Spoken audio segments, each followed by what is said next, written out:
In today's video, I'm going to teach you how to fix website not secure on Shopify. If you've opened your store and noticed a not secure message in the browser, don't panic.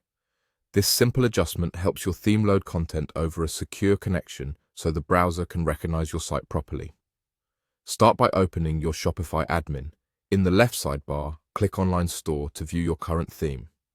Next to your live theme, click the three dots to open more actions, then choose Edit Code.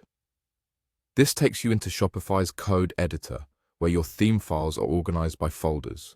In the layout folder, select theme.liquid. This is the main layout file that wraps every page on your site. Near the top, you'll see the head section, which starts with the opening head tag and holds important metadata, scripts, and links that load before the page renders.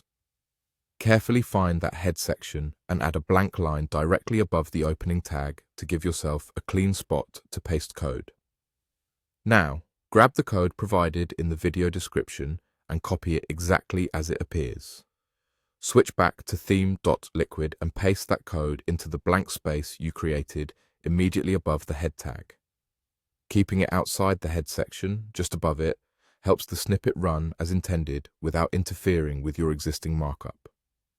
Be careful not to modify any other lines and make sure you don't remove any characters or tags by accident. When you're done, click Save in the top right of the editor. Shopify will confirm your changes and the update applies to your live theme right away. In many cases, this helps the browser see that your assets are loading securely, which can clear the not secure warning. If something doesn't look right, remember you can use the editor's undo while you're still in the file, or return later to remove the snippet the same way you added it. Themes can vary slightly, but the layout folder and theme.liquid file are consistent across standard Shopify themes, so the process is the same. That's it. Open Shopify, go to Online Store, use the three-dot menu to edit code, open theme, liquid in layout, add a space above the head, paste the code from the description and save. Thanks for watching, and I hope this helps your store show up as secure.